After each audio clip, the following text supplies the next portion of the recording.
Hey guys, so before we actually start the video, I would implore you guys to look down in the description box where I will have a bunch of links for you guys to look at.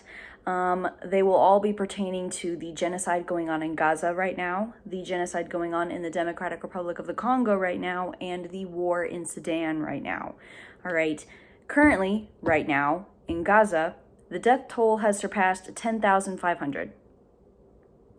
10,500. All right. And that is not taking into account the people that are still buried in the rubble. That is not taking into account the people that are missing.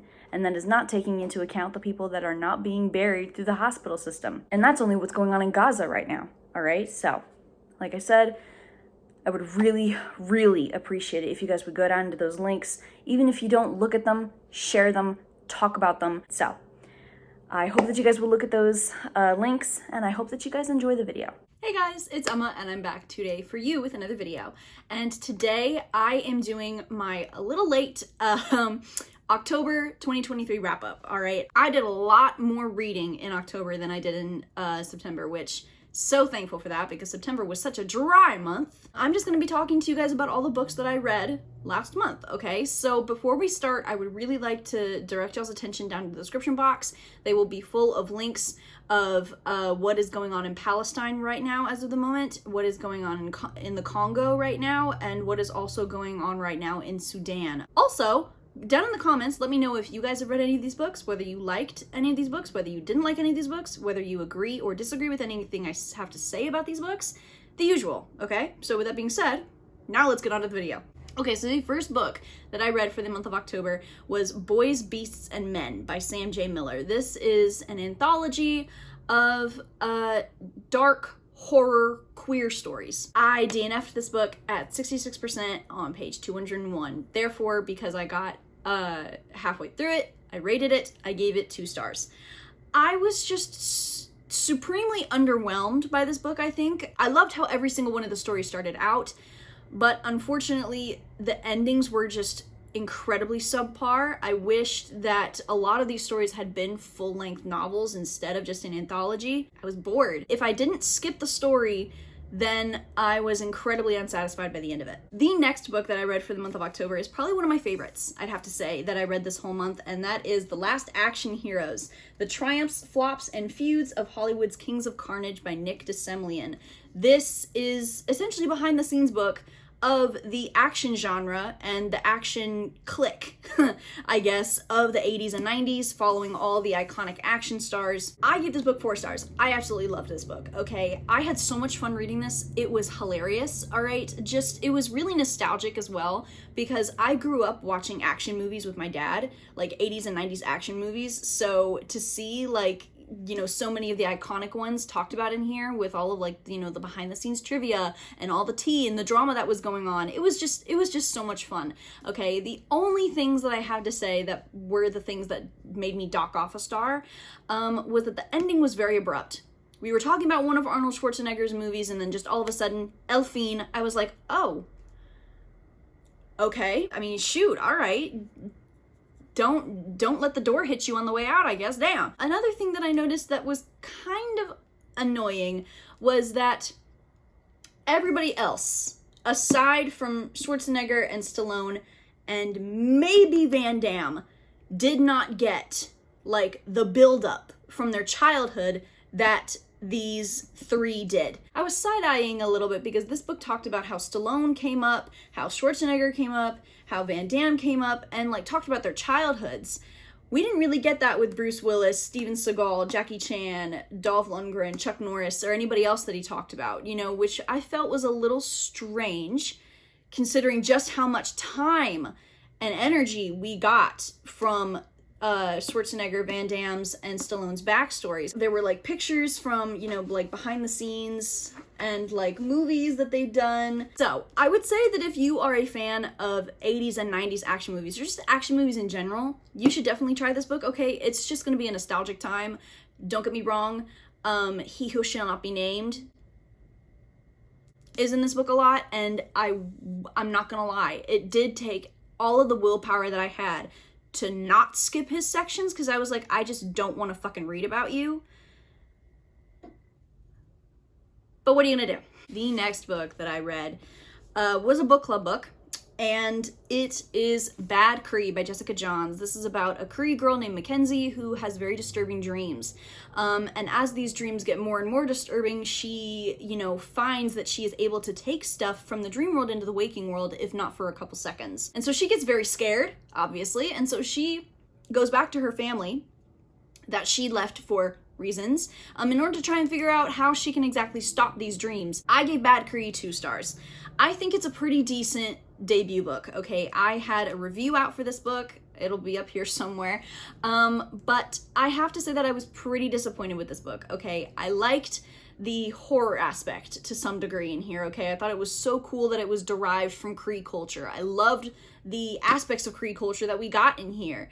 I loved the LGBTQ plus representation for Indigenous communities. To keep it as blunt as possible, the characters in this book were some of the most annoying people I'd ever read about in my life. All right, the amount of secrets that were kept in a dangerous situation that honestly felt like they were just secrets being kept just for the sake of drawing out the plot. I thought the atmosphere was focused way too much on, when honestly I feel like atmosphere kind of built itself to some degree. There were so many dead-end conversations that just didn't go anywhere and kind of left me jarred a little bit, because I was like, why did we even ask this question if we were going to ask it to the open air? There was just a lot of things in this book that made me roll my eyes, especially with the horror aspect. Even though I liked it, there were just some things that I felt were too easy. There was a lot of the stuff in this book that I was just not a fan of, okay? I would definitely say to check this out though, just to go into this not thinking that it's a horror book, because personally I would not market this as a horror book, at least not first and foremost.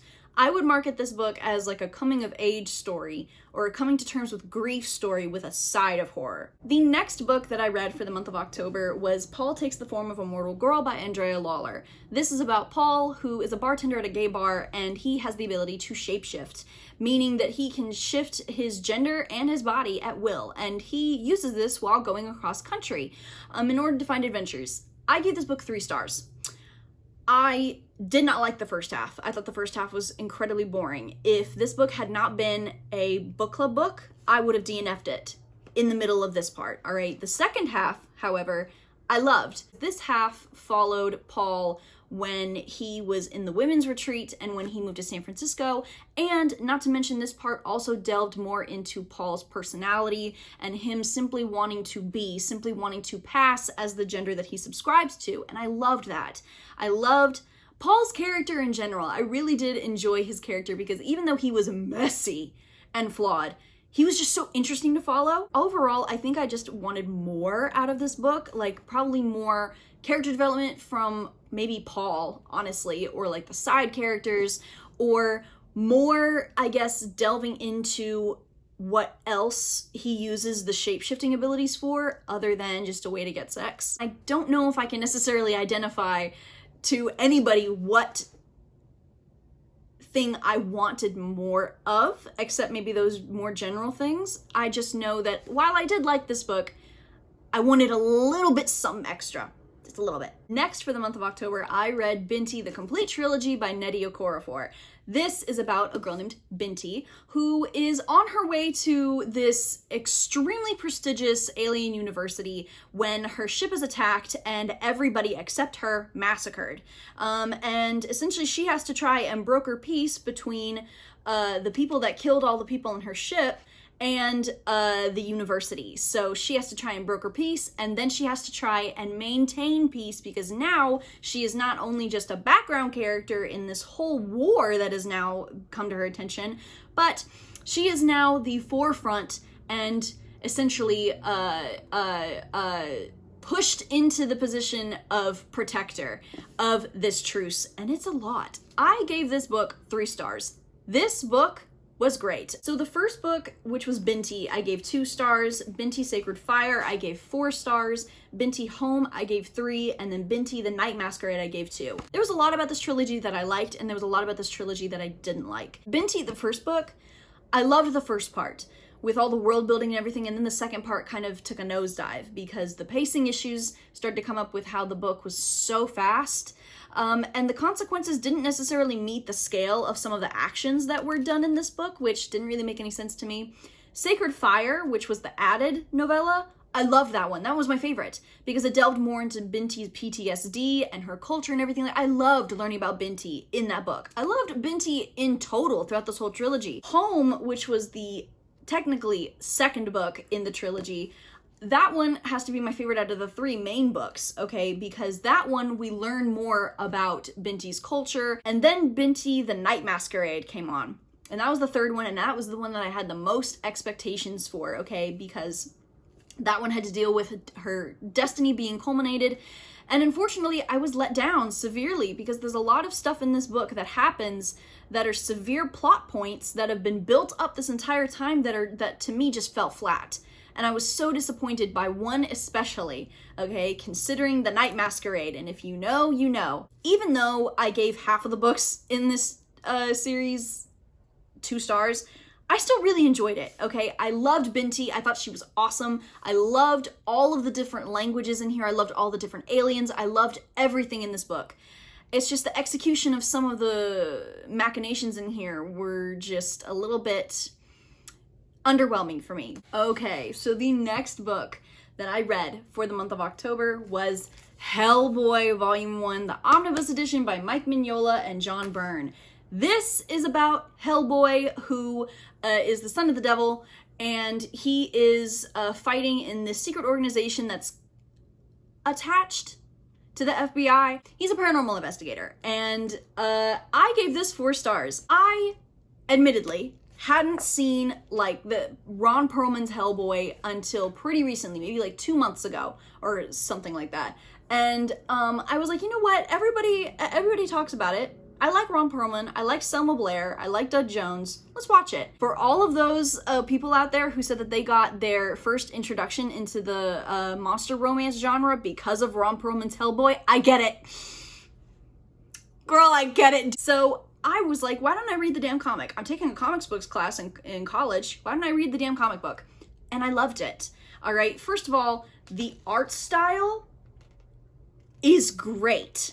Okay, it's like really simplistic, but like not too simplistic. I loved it. My favorite, I have to say, is The Wolves of St. August, all right? Because it's werewolves. Rasputin kind of got on my nerves because I was like, damn, dude, I think you had more dialogue than all of the other characters put together. And that was like in the first volume. I was like, okay, damn, okay. The villain is monologuing, you're kind of choking yourself with it. Shut the hell up. Please. Thank you. But other than that, I really like this. It's like cosmic horror, honestly, which I wasn't expecting. And just, I had so much fun with this. I want to read the other editions and like collect Hellboy comics. Y'all thought I was Twitter pated for Hellboy? Watch this shit, all right? The last book that I read for the month of October was GANGSTA, Volume 1 by Kohske. This is a manga about the handyman, Nick and Warwick, and they essentially do odd jobs, muscling people around in this city, and one day they get a job from their cop friend that is basically like, hey, we need you to deal with these, with this new gang trying to muscle in on this mafia family territory. Volume 1, I gave it 5 stars. 2 of those stars may be because they're hot. I don't care. I wanted to read this because I like the anime, and oftentimes if I like an anime and I look for the manga and see that it's not uber long, I'm looking at you, Fairy Tail, then I'll read the manga. And that's what I did. So I bought this one, and while I was reading it, I quickly realized that this shit right here, these 2 motherfuckers right here, could be very dangerous. The entire time that I was reading this manga, I should have had a muzzle on. Okay, because dudes